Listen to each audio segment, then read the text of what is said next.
कशा आहात मित्रांनो आणि पुन्हा एकदा स्वागत आहे माझ्या ब्लॉग मध्ये. मला माहिती आहे की खूप महिने झाले मी अपलोड नाही केला होता कारण का पाऊस वगैरे चालू होता. तर आज तुम्हाला समजलं असेल माझे थंबनेल वाचूनच की काय कारण आहे. पण आता जर सांगायला गेलो तर आज आम्ही आता अलिबागला चाललोय. तर मुंबई आपल्या भाऊच्या धक्कापासून रेवर्स पर्यंत तर बोट जे फेरी जे आहेत त्या सर्व बंद केलेल्या आहेत. कारण का रेवर्सला हवा खूप आहे. तर आता आपण काय करणार, आता इथून आता आपण मोराला जाणार आहे फेरीनी. त्यानंतर मग मोरापासून ते करंजी पर्यंत बाय रोड जाणार आहे. त्यानंतर मग करंजावरून मांडवा किंवा रेवर्स पर्यंत आपण परत फेरीने जाणार आहे.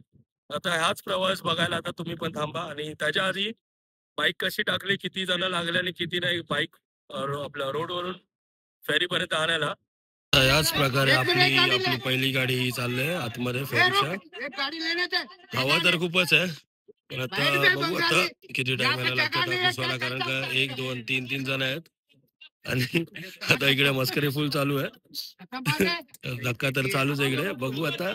आणि ही गेली गेली गेली गेली सुंदर प्रमाणे आतमध्ये घेतलेली आहे. ते पडली नाही पाहिजे बस. ते पुढे आता लावतं, कारण का आता तिथून समोरून समोरून पण अजून एक गाडी येते त्यासाठी. मेन म्हणजे आता इकडे गाडी लावली आहे, पार्क केलंय, ते चांगली गोष्ट आहे. तर आता आपण थांबूया जरा. आता फायनली आता आपण निघालो आहे पावच्या धक्क्यावरून. आता सीट असं आहे की आपल्याला इथून आता मोराला जावं लागणार आहे. मोरावरून मग बाय रोड मग आपण करंजाला जाणार. करंजावरून मग फेरी पकडून मग आपण परत रिवर्स किंवा मांडवा जे काही असेल ते बघू. तर माझा विचार असा होता, मोराला उतरल्यानंतर आपण सरळ बाहेरच आपण रिवर्सला किंवा अलिबागला जाऊ. तिकडचं आणि प्राईसचं बोलायला गेलो तर बाईकशे कुठली बाईक घेऊन या, 200 रुपये आहे. आणि मुंबई ते रेवर्स 100 रुपये आहे. आणि मुंबई ते मोरा 80 तिकीट. आणि तुम्ही गुगल वगैरे किंवा इंस्टाग्रामचे रील वगैरे बघून त्या टाइमवर तुम्ही येऊ नका, कारण इकडचे टाइम्स खूप फ्लक्च्युएट होतात. जसं की आता तुम्ही बघितलं, आता 150 आपली फेरी होती, 150-250 निघाले. आणि बाकीच्या त्यानंतर एकही फेरी नाही आहेत. तुम्हाला तर एवढं सांगेन की कधीही गुगलच्या भरोश्यावर राहू नका.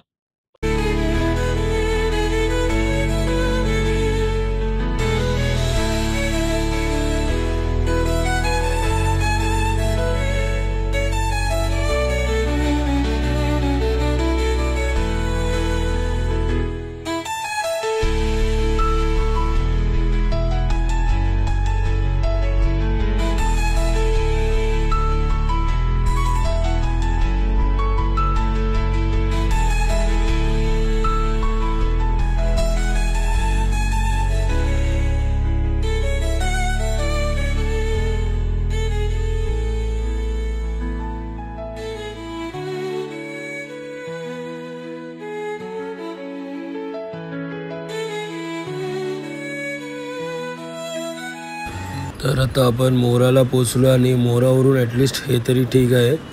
पण सर्वात भारी सीन तर तुम्हाला जेव्हा करंजाला जेव्हा चढवणार वरती गाडी, त्या टायमाला तुम्हाला बघायला जी मजा येणार आहे ना, शपथ सांगतो. तुम्ही बोलाल की त्याला बाईक एवढी रिस्क की कशाला घेतोसच, म्हणजे बाईकची रिस्क कशाला घेतोसच. पण ठीक आहे, आता काय करणार, दुसरा काय ऑप्शन नव्हताच, म्हणून मग आता बोललो असंच आहे. तर आता मोराला आपण आता पोचलो आहे, तर आता पुढे करंजाला जाऊया. तर आता मोराला पोचलो. मोरावरून आपल्याला अलिबागला पोचायला 2 तास दाखवत होते. तर त्यापेक्षा हा एक बेस्ट ऑप्शन घेतला की आम्ही सर करंजामुळेच हे करू. आता आम्ही आता इथूनच जाऊ, कारण का इथून आता 15 मिनिटाच्या अंतरावरच आहे. आता पैसे जरी जास्त गेले तरी काय फरक नाही पडणार, पण तेवढा लवकर होईल तेवढा लवकर पोहोचण्याचा हा प्रयत्न आहे. कारण का इथून मोरावरून अलिबाग म्हणजे 2 तास, आणि इथून करंजावरून रेवर्स म्हणजे होतं 15 मिनिटं. तर तुम्ही पण समजू शकता की किती फरक आहे तासामध्ये आणि टायमामध्ये सुद्धा. तर मग तेच, मग आता बघू आता ह्या फेरीमध्ये आता गाडी टाकायला पण किती टाइम लागतो आणि किती नाही पण काय माहिती नाही, कारण का मला मेन म्हणजे मोठं ब्लॉगिंग करायची होती. तर आता जे काय आता रेवर्सला उतरूनच आपल्याला जे काय मोठं ब्लॉगिंग करायला चालू करायला. तर आता हे बघा, एवढ्या आता बाईक्स आहेत. एक अशी पण बोट तर फुल झाले बाईक मध्ये. आणि ही मॅडम आपली भुक्कड खाते. काय का पूजा, कसं वाटतंय एवढा ट्रॅव्हल करून? बोल ना, काहीतरी बोल. फार घाण वाटतंय मला. हिला घाणच वाटतंय. चला आता बघूया आता किती टाइम लागतो इकडे आणि किती वैताग येणार आहे तो. कारण आता अलिबागला पण पोहोचून तिकडे पण चिल आउट करायचे प्लॅन चालू आहेत. तर बघू आता.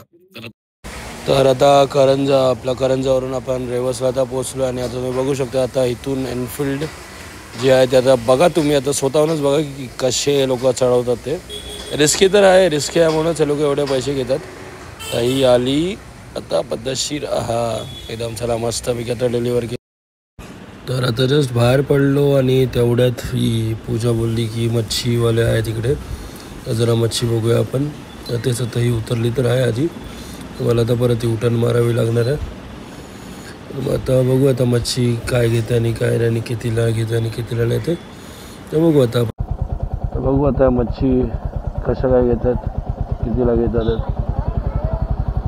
फिश फिश फिश याला आपण तर मच्छी तर खात पण नाही, काही खाते हिच्या आवडीनुसार. आता बघूया, कारण का जिकडे आम्ही स्टेला जाणार आहे तिकडे ते स्वतःच बोलले की तुम्ही मच्छी घेऊन आम्ही तुम्हाला बनवून देतो.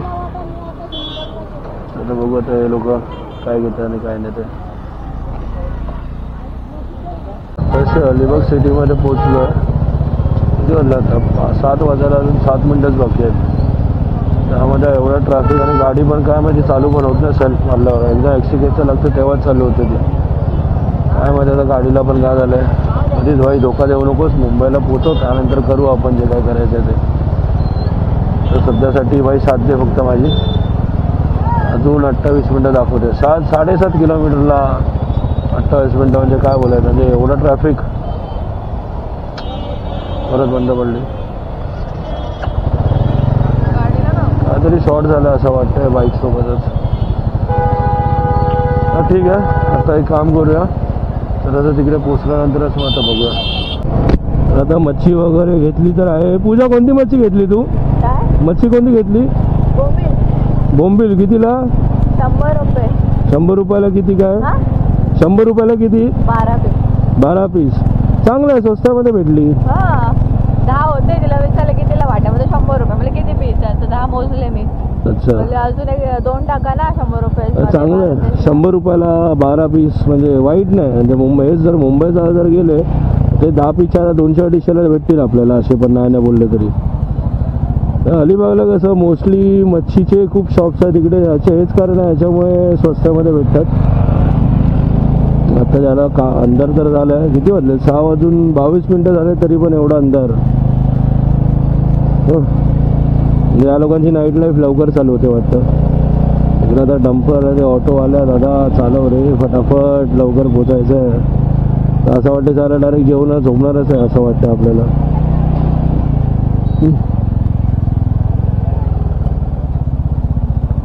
चला चालवा लवकर चालवा रे. अरे झाला फट्टे लेट. तर असं वाटतं त्याला तर बाय रोड आलो असतं ते परवडलं असतं. एवढं रमत गमत आलो ना, आई शपथ.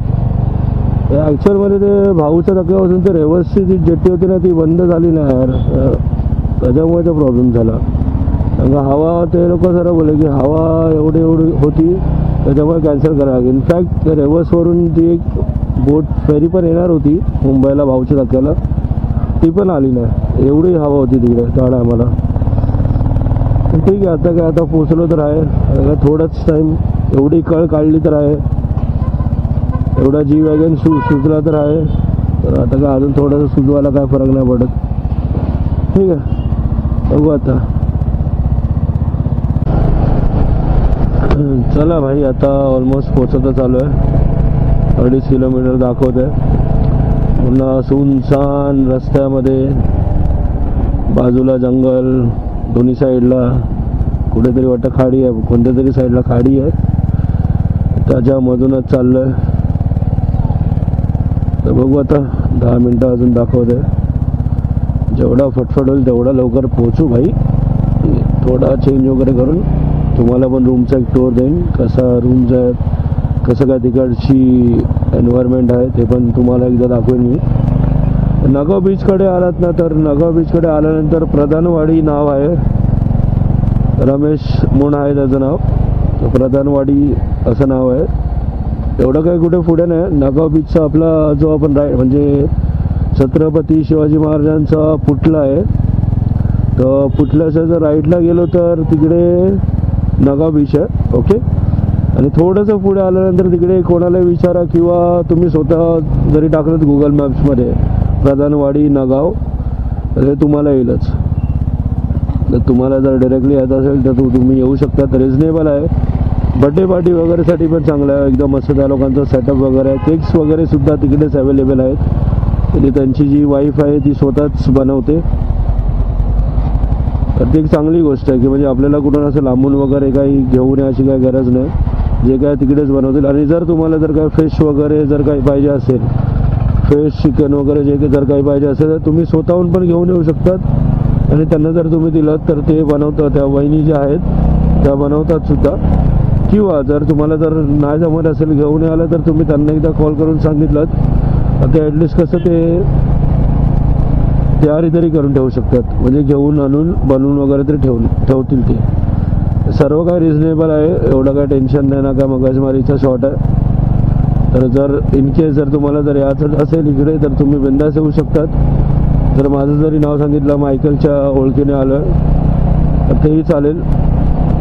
आणि एकदम रिजनेबल प्राईसमध्ये सर्व काय. फक्त ए सी नाही आहे, ए सी नाही आणि टी व्ही नाही, कारण का त्याचं असं म्हणणं आहे की तुम्ही येतात एवढ्या लांब ते एन्जॉय करायला येतात, तर मग त्यासाठी मग टी व्हीची काय गरज आहे. तर टी व्ही असेल मग तुम्ही लोक मग टी व्हीच बघत बसणार 24 तास किंवा जे काही टायमासाठी तुम्ही थांबतात ते. म्हणून मग त्यांनी मग टी व्ही पण नाही ठेवला. तर आता फायनली आपण आता पोहोचलो आहे या प्रधानवाडीमध्ये, जे अलिबाग नगाव ठिकाणी आहे. तर तुम्ही बघू शकतात इकडे हे बघा, हे असं एक आहे हृदयासारखं आणि त्याच्यामध्येच असं लिहिलंय प्रधानवाडी म्हणून. बाकीच्या इकडे 3 रूम्स आहेत. आणि आपली आता हे बघा, ती आपली गाडी जी आहे तिकडे पार्क केलेली आहे. आणि त्यासोबतच आता तुम्हाला रूम्स पण दाखवतो जो आम्ही सिलेक्ट केला आहे तो. तर पूजा, व्हॉट्सअप, कशी आहेस? Peace, okay. आता बघा, आता रूम आहे इकडे, सर्व काय आता आणून ठेवलंय. एवढंसं छोटूसाच रूम आहे. वॉशरूम एक आहे. तर एकदम असं घरासारखंच आहे. तर आय होप सो, जर तुम्हाला जरा ब्लॉग जर आवडला असेल तर प्लीज लाईक शेअर करा आणि सबस्क्राईब केल्याशिवाय जाऊ नका. टिल देन, जय हिंद, जय महाराष्ट्र.